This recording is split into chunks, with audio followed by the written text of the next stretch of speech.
Bonjour, bienvenue dans cette nouvelle vidéo et aujourd'hui nous allons parler des attentes des parents. Alors oui, peut-être que vous suivez déjà des parents, vous en rencontrez, dit oui, les attentes des parents, je les connais. Sauf que le problème de ça, c'est que nous avons très souvent des idées préconçues et des idées fausses sur les attentes des parents. La plus courante que j'entends, c'est « Ah, mais il est impossible de facturer 1000 euros un accompagnement, un coaching scolaire à des parents ». Les parents que je rencontre me disent non. Alors que, en fait, dans les faits, les membres du collectif, les personnes que j'accompagne, facturent tous, arrivent à tous à facturer 1000 euros leur accompagnement. Donc, vous voyez, vous avez un exemple contraire qui va à l'encontre de ce que l'on peut penser. Alors évidemment, il ne s'agit pas non plus d'augmenter ces tarifs de 1000 euros pour pouvoir ensuite avoir des parents qui acceptent, bien entendu. Mais tout simplement, c'est pour vous montrer que à la base, nous avons très souvent des idées préconçues, et ces idées préconçues, on tombe dans le piège du biais de confirmation d'hypothèse. Alors le biais de confirmation d'hypothèse est un biais cognitif qui, selon laquelle est que votre cerveau a toujours tendance à se focaliser sur vos idées de départ, sur votre croyance de départ pour la renforcer et occulter les idées qui ne vont pas dans ce sens. Voilà. Et donc quand vous avez déjà votre activité, quand vous voulez lancer une activité, vous faites piéger par vos idées.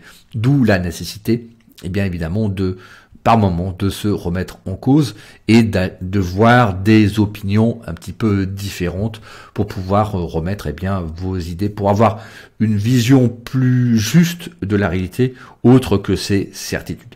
Et c'est l'objet de cette vidéo, donc des attentes des parents. Alors vous me direz, mais Jean-François, comment c'est-il que c'est toi qui vas nous le dire? Non, évidemment, on va prendre une étude de cas. Une étude de cas de Meryl, donc Meryl qui est d'ailleurs coach RNCP, qui est rentré dans le programme il y a 5 mois. Alors quand je parle de programme, c'est le programme de formation sur l'accompagnement que je propose.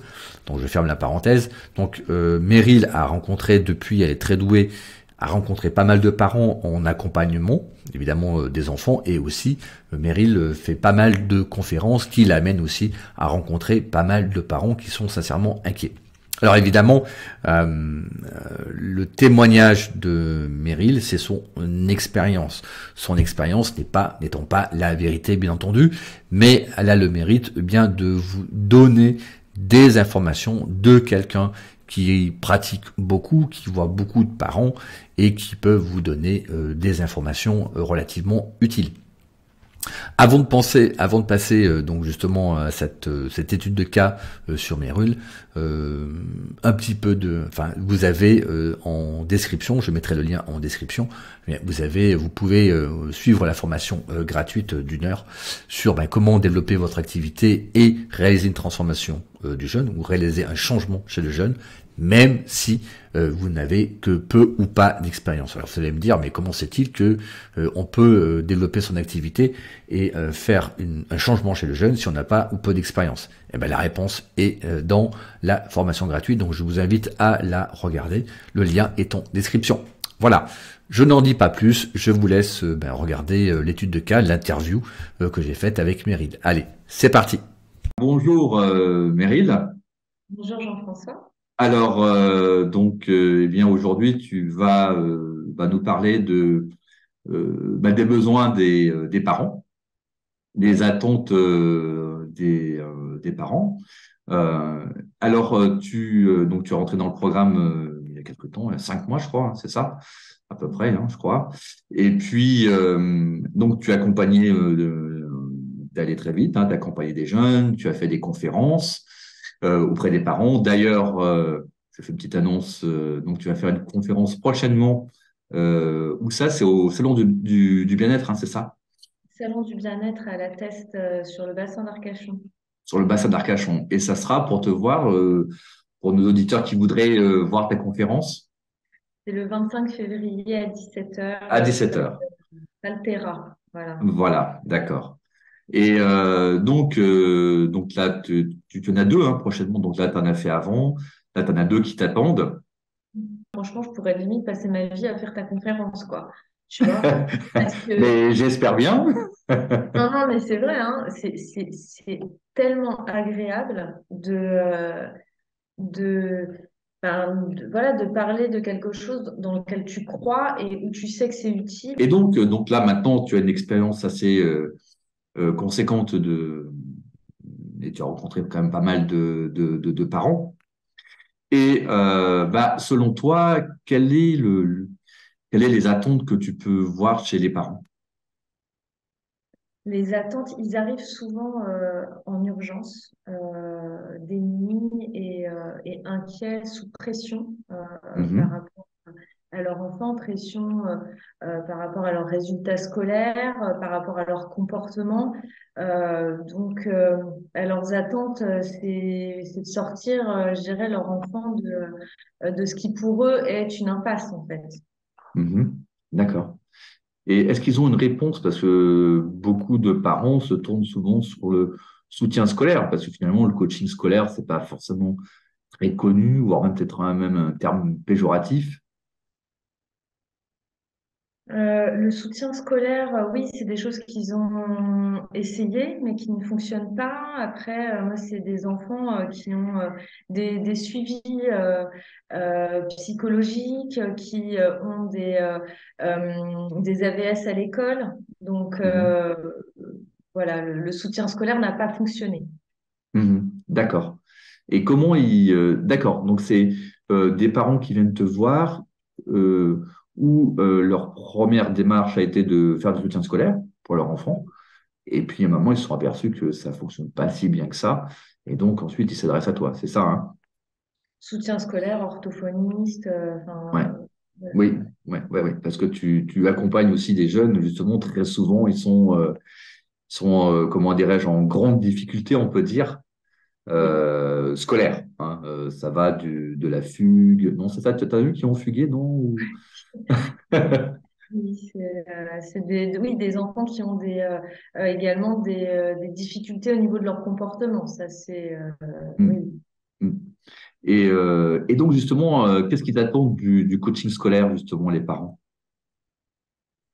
Ce qu'ils attendent, alors souvent en fait, ce qui fait la différence là, c'est de leur proposer de comprendre comment fonctionne leur enfant. Voilà. Mhm, Plutôt que des solutions toutes faites, des conseils euh, en plus leur enfant est quand même en reflux, ils sont en souffrance par rapport au système scolaire, donc ils n'ont pas envie d'aller voir encore quelqu'un qui représente l'enseignement, le soutien scolaire. Là, ce qui fait la différence, c'est vraiment de leur dire, bon attendez, on va aller voir comment fonctionne votre enfant. Voilà. mhm, mhm. D'accord. Et qu'est-ce que tu leur proposes, toi? Bah, moi, ce que je leur propose, évidemment, c'est l'outil des 7 profils d'apprentissage. Et, euh, bon, en fait, c'est de venir déjà à la conférence. Et quand ils entendent, déjà, ils revivent leur scolarité. Déjà, avant même d'un coup, ils décrochent de la situation de leur enfant et ils sont dans... ah ouais, en fait, ils mettent du sens sur eux, ce qu'il a pu leur arriver pendant leur scolarité et également sur comment ils accompagnent eux leur enfant dans la scolarité. Donc, Mhm, c'est déjà en fait quelque part un peu un choc pour eux de découvrir ça. Et donc, bah oui, derrière, ça change complètement par rapport à ce qu'ils ont l'habitude d'avoir comme approche. mhm. D'accord. Et quelles sont les réactions des parents, justement? Parce qu'en fait, tu reçois beaucoup de parents à l'issue des conférences, en fait, quelque part. Ou pas Je, forcément. J'en reçois à l'issue des conférences. Oui, ça c'est sûr que à la fin des conférences, tous les parents veulent passer les tests pour leurs enfants et pour eux. Mhm. Et également ce sont des psys également qui m'envoient d'autres enfants qui ont des difficultés dans les apprentissages. Oui, d'accord. Alors pour nos auditeurs, hein, le test, c'est le test de cette profil d'apprentissage que les parents passent, ils font passer à leur enfant. Eux, éventuellement, le passent et ensuite, toi, tu fais l'analyse justement des résultats. Et ensuite, tu vois aussi, alors pas que à travers le test, hein, tu vois les blocages éventuels d'apprentissage de l'enfant. C'est ça. et Oui. des parents aussi, les problèmes entre parents-enfants. Est-ce que tu as souvent des problèmes entre parents-enfants? Oui, il y a effectivement, il y a toujours un conflit qui naît de la pression qu'il peut y avoir sur les difficultés scolaires, enfin, que génèrent les difficultés scolaires. Donc, Mhm. le parent comprend aussi au travers de ça que oui, l'enfant, il a un mode de fonctionnement, que le parent aussi a un mode de fonctionnement dans les apprentissages et qu'il peut y avoir un problème de communication entre eux. Voilà. Hmm, d'accord. Et est-ce que tu promets une augmentation des notes? Est-ce que les parents viennent, disent, voilà, mon enfant, il a une sale scolarité, là, il y a des examens, il y a le bac, et on a essayé le soutien scolaire, et au secours, on fait du coaching, parce que nous, notre attente, c'est que bah, les notes augmentent. Est-ce que Alors, tu as ce type de demande? non, on ne me parle pas de notes. C'est plus vraiment une situation globale à améliorer, voilà, sur le comportement et sortir, disons, de la zone d'échec dans laquelle se trouve l'enfant.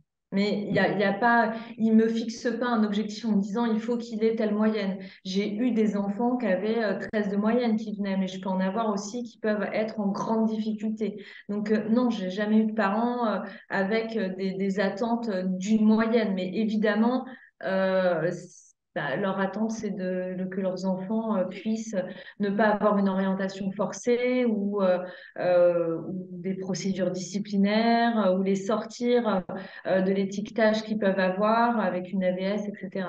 Ouais, d'accord. Et toi, après l'accompagnement, qu'est-ce que tu constates? On va dire, allez, on va dire le gros mot, quel résultat tu obtiens? Bah, déjà, pour moi, la plus belle chose, c'est que le jeune, il ait envie de travailler. Pour moi, Mhm. déjà, moi, ma réussite à moi, elle est là. C'est le fait que d'un enfant qui est dans le refus, on passe à un enfant, un jeune qui a envie de Mhm. travailler. Donc après, forcément, les résultats, bah oui, ils suivent. Et voilà, leur comportement en classe change, leurs notes augmentent. Voilà. Mais D'accord. surtout, ils ont Alors, qu'on comprenne bien, qui ont envie de travailler avec toi dans l'accompagnement ou qui ont envie de travailler à l'école? Alors, de travailler à l'école, en dehors d'avec moi. Mhm. Voilà, après, évidemment, avec moi, ils sont contents d'être là, pas dès la première séance, hein, mais ça vient voilà, au fur et à mesure.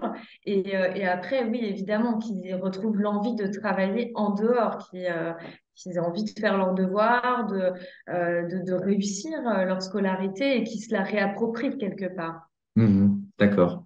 Et quelle est la réaction des parents finalement? Est-ce qu'ils se disent, ouais, bon, bof, ou ah ouais, c'est chouette. Bon, les parents sont évidemment très contents, soulagés. Hmm. D'accord. Ouais, ouais. Et est-ce qu'on peut dire que finalement, c'est à travers que les parents comprennent ce qui se passe à travers ton accompagnement ou est-ce qu'ils sont plutôt attentifs puis ils disent bon, bah, voilà, Meryl, je vous ai payé pour un tel résultat et puis on attend. Alors, au début, ils peuvent être un peu dans cette attente, mais très rapidement, ils voient plutôt ça comme un exploit. Ils se disent, bah oui, moi, je serais pas capable de faire ce que l'enfant est capable de faire en séance. Non, ils se rendent compte. Et puis après, également, ils voient quand même l'enfant changer à la maison, et donc il y a des rapports qui sont beaucoup plus apaisés. Mhm, mhm. Forcément, D'accord. le parent est aussi impacté positivement. Oui. Alors, que retenir de de l'expérience de Meryl? Eh bien, très souvent, les parents se trouvent dans une impasse totale. Donc, ils ont essayé beaucoup de choses. Ils ont essayé, évidemment, de voir des orthophonistes, de voir des spécialistes, et bien entendu, ils ont essayé le soutien scolaire qui n'a pas fonctionné. Et vous voyez, ce qui peut aller à l'encontre de la croyance de base, enfin quelque chose de logique, c'est que les parents n'attendent pas forcément une augmentation des notes. Ils n'attendent pas non plus des solutions toutes faites. Hein. L'erreur très souvent, c'est que on communique aux parents sur les méthodes pédagogiques, sur sa façon de faire, etc., etc. Alors qu'en fait, c'est pas ce qu'ils attendent du tout. Quand, par exemple, Meryl parle de faire passer le test, le test, c'est le test des 7 profils d'apprentissage. Les participants, enfin les membres du collectif, ne parlent pas du test des 7 profils d'apprentissage. C'est simplement, ils disent, bah voilà, pour connaître les difficultés de votre enfant, veuillez passer le test, ça va m'aider à poser un diagnostic et voir quels sont les blocages chez votre enfant, voyez. Mais la communication ne tourne pas autour d'un test parce que les parents s'en fichent complètement.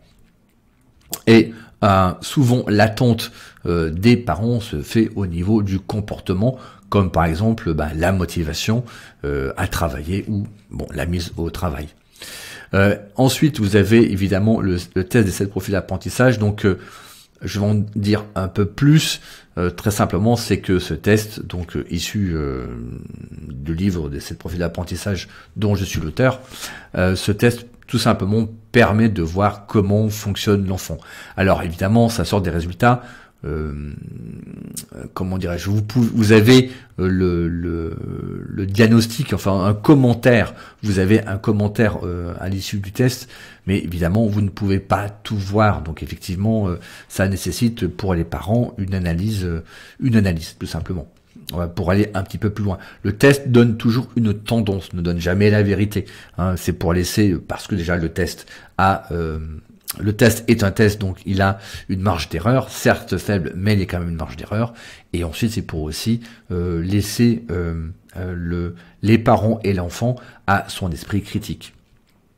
Et donc, à travers les résultats, évidemment, eh bien, les parents peuvent voir le mode de fonctionnement et la différence aussi avec leur enfant.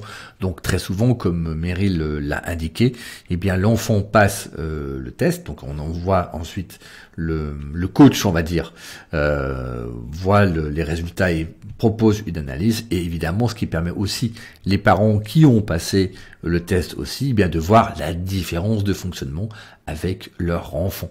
Tout simplement. Voilà. Donc, et là, évidemment, comme vous le savez, très souvent aussi le problème vient, le problème ne vient pas des parents, mais les parents sont aussi responsables de l'éducation. Et une partie du problème en tout cas, vient des parents, évidemment. Mais les parents aussi ne peuvent pas tout savoir. Donc, les parents sont aussi sont dans leur propre monde. Voilà, c'est tout pour cette vidéo. Bien, si vous avez aimé, vous pouvez mettre un like, abonnez-vous à la chaîne. Je vous rappelle que la formation gratuite, et vous pouvez la suivre, donc vous avez le lien en description. Vous avez également le lien de la conférence de Meryl sur le salon du bien-être. Vous pouvez aller la voir et l'encourager et lui poser évidemment des questions. Voilà, je vous remercie de m'avoir suivi et je vous dis à très bientôt. Ciao!